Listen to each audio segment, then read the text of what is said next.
nó rồi trong phong như sao đó nó ta chỉ nó chỉ cũng chơi tới khó chết chia lọt chỉ cụ cho là cho nên sẽ đời tàu sai nó là hai đứa mẹ cả số chỉ cụ chỉ bao đi để chỉ cụ cho là cho nên sai nó ai cũng muốn từ đường lên cho họ cá này mà một sai này thế nó ai bên ba sẽ sai một sai là hai đi chả nó rồi đi riêng một cô hành thế nó chỉ bên ba sẽ sai một sai là hai đi chào nó. Here's the last set of news. I get top stories in crypto and bring around in bite-sized pieces. So today, just as a thumbnail suggests, we're going to take a look at the Twitter and Bitcoin integration, how big I think that potentially could be. We're also going to take a look at friend of the show, Gary Gensler, SEC chair, as he calls crypto and stablecoins the wild, wild west. And then lastly, we'll take a look at Evergrande update and how it's affecting traditional and our market. So that is what's going on for this one, but let's just take a look at what's going on in the market in general. So as you know, we had a little bit of a dip today, and that's all because of thanks to China, as they come out and say that, hey, we're going to ban crypto yet again. And of course, people who are uninitiated did a little panic selling. And our market cap right now is 1.85 trillion. There is no really good reason for this. It's just that people heard some news, panic sold, and off they go. To me, I think this is like a golden opportunity because it allowed me to dollar cost average yet again for some very cheap crypto. So Bitcoin price 41.4. The sentiment, you know, the sentiment, even though that the China news came in, we've got some pretty smart people in the markets. They realize this is just FUD and really has no bearing on the overall market. The fundamentals have not changed, but a lot of people are scared because they're new to crypto. Anyhow, Bitcoin 41.3, Ethereum 28, Cardano up a whopping 2% in the last hour. Watch out. And everything else pretty much in the red, as we can see. Man, what is this? Filecoin down 13%? Crazy. That's a definite pickup.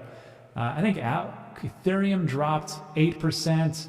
And Avalanche dropped 8% as well. Actually, it was down much more, and I actually picked those two up today. So that's what's going on in the market. Again, we're using Trade the Chain. Here, you know what? This would be a great opportunity.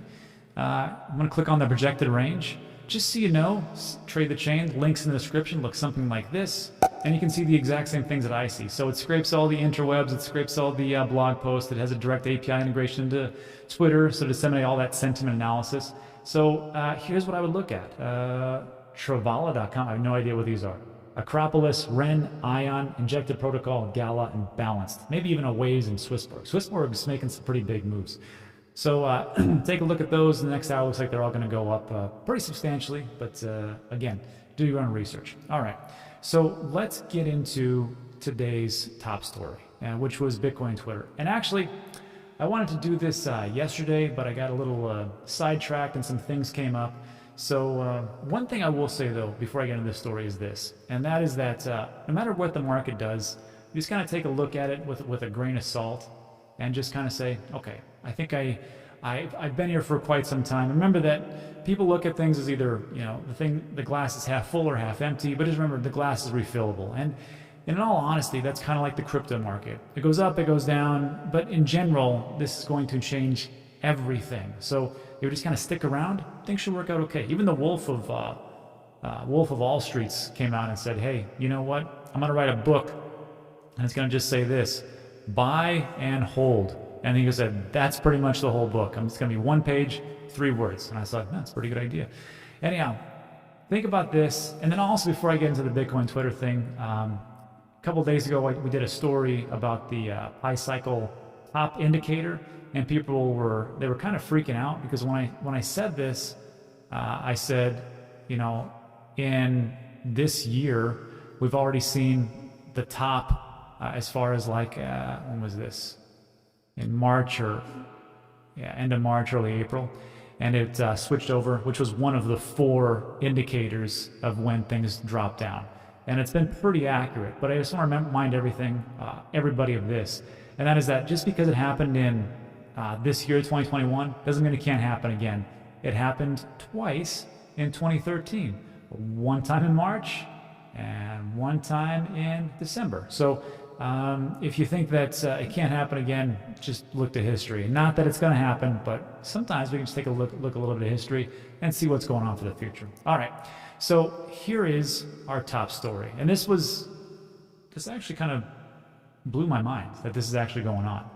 And this is from Jack Mahler's Strike API. He's the one, as far as like integrated, worked with El Salvador to allow for the Lightning Network to actually be used over there to make Bitcoin an actual currency, an actual cryptocurrency for next to nothing. And I'm just going to watch the video. This will explain it pretty thoroughly without me talking. Listen to this. Yo, we're here in Chicago, and we've got David here in a Starbucks in El Salvador. David has his Strike account linked to his Twitter account, and we're going to make a free, instant cash final remittance payment over Twitter. So I'm going to go search David's Twitter account on my phone. I'm going to find his tips button, and I'm going to send David $10 over Twitter for changing the world. It's going to open my non-custodial Lightning Moon wallet. Anyone in the world can download, and I'm just going to hit send. And boom. We just made an instant free remittance payment from Chicago, Illinois, USA to San Salvador, El Salvador over Twitter. Why would anyone ever use Western Union again? When you take one of the world's largest social internet networks and you combine it with the world's best open monetary network, Twitter accidentally becomes one of the best remitting experiences in the world. This one singular payment standard and this one singular open monetary global monetary network is dematerializing all existing monetary networks. Western Union, pawn to E4, your move. Yeah, I mean, pretty crazy. I mean, look at that. This is one of those news that should have pushed everything up, but of course, because with China coming out with it, where they're saying they're banning Bitcoin again, didn't really do much for the price. Actually dropped everything, which is amazing that an old news story would do that. So this again makes me stand corrected. I never thought Bitcoin would be used as a cryptocurrency again, but because of what Jack has done here, and then of course in El Salvador, it's being used as a currency, and it's pretty much next to nothing. So again, why would you use a Western Union? Why would you use any kind of service like that? Because that's like 20, 30, 70 bucks depending on where you're sending it to. If you do this for free all the way around the world, why wouldn't you do it? And then the next question people will say is like, well, Rob, not everybody's got smartphones, especially in third world countries. I will direct you to this. First of all, how many third world countries have you been to? Or developing countries have you been to? I can tell you right now, living in El Paso, going over to Mexico multiple times, going deep into Mexico, everybody's got a cell phone, a smartphone, whatever you want to call it. They have internet service, everybody. And that's in like the poorest of towns. In Juarez, Mexico, everybody's got one. And there is, this is from brookings.edu, and they talked about how overall, they did a survey, just a data analysis. Overall in developing countries, 86% of men and 79% of women have a mobile phone. If you take a look at this, this is mobile phone ownership around the world. This is in 2018. I guarantee this is higher than right now. So the darker the blue, the more people actually have it. And you can see North America, obviously, the US, Canada, Alaska, Central America, pretty good. And then South America, sure. Africa, Australia, obviously, China, India, all these places. I'm not in Greenland, so whatever. And that is pretty much the story. So if you don't think that, oh, well, nobody has phones, that's not the truth. The truth is everybody's got phones and everybody can use this. Even if they don't have the greatest functionality of like the latest iPhone, they still have phones, whether they be flip phones or whatever else. Just take a look at Africa and the, what is it, Pesa? Mobile phone service and payment system. So that is just one thing. Let me know what you think about that in the comment section. Let's move on to our next piece where we talk about Gary Gensler and what's going on with him. So this is Charles Gasparino. He is a commentator over at Fox Business, and he's been doing a great job of really covering the story well. And it's been on Fox News many a time, so our Fox Business Network. And he says, as I've said, Gary Gensler won't back down and squeeze in the crypto until Congress or the courts force him to. SEC's Gensler calls stablecoins poker chips. What is he talking about? This is what he's talking about. So this was a story over at CoinDesk, SEC Gensler called stablecoins poker chips. And there was an interview between him and the Washington Post. And he says, well, what was said here is the SEC is currently putting together a report about stablecoins under the guidance of Treasury Secretary Janet Yellen. He also said the SEC is working with banking regulators in order to get expanded authority from Congress to regulate stablecoins. He says, we've got a lot of casinos here in the Wild West, and the poker chip is these stablecoins. And it was kind of weird. I'm like, why does he say that?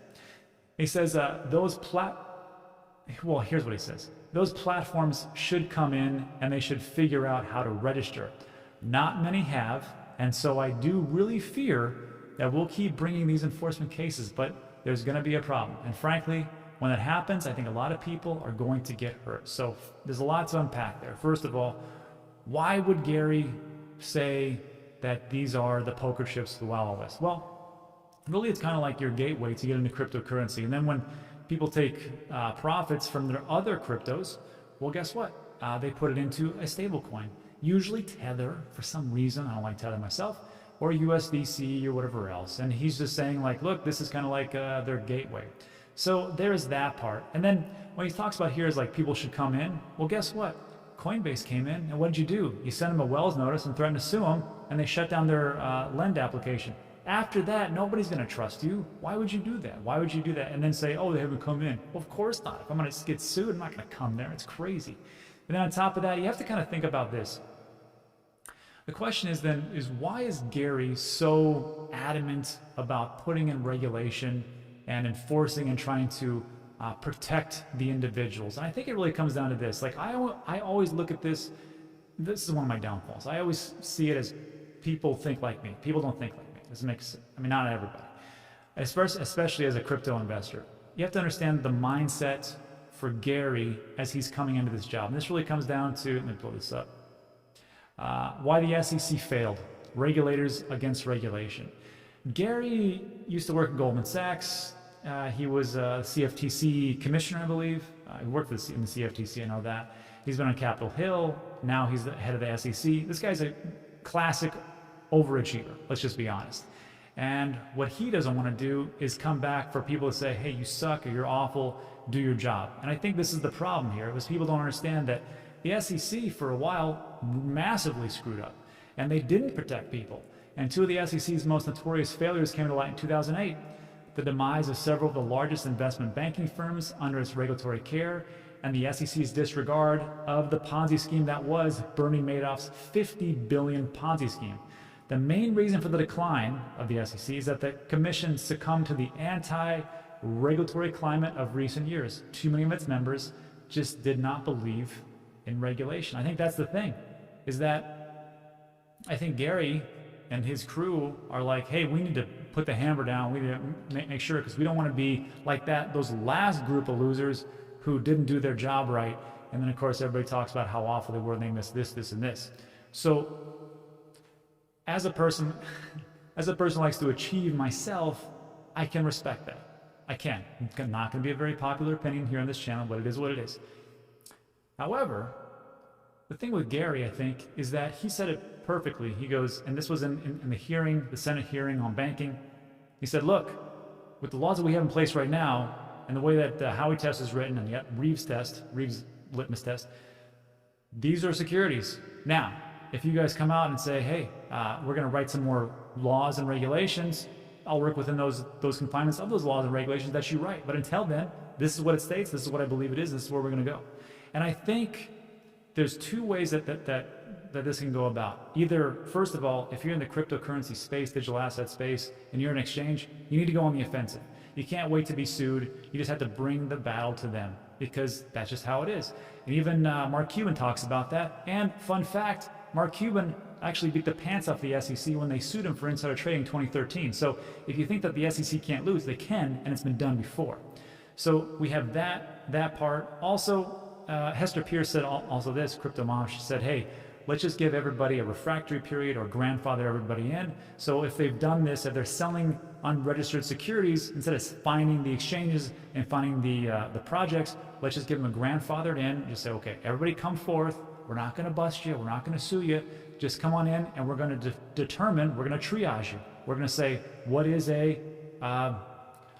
security. What is, and of course that'll be on the SEC. What is a commodity? That'll be on the CFTC. And of course, what is a currency? And that'll be the office or OCC. And then we can figure that out, and then we can go it out that way. And then it really wouldn't affect it too many people. It'd just be like picking up a stock. It's a security, it's a commodity, or it's a currency. And there is those really three options, in my opinion. I don't think we should be sitting on our heels just waiting for it. But I think this is where things are going, and we will see what happens.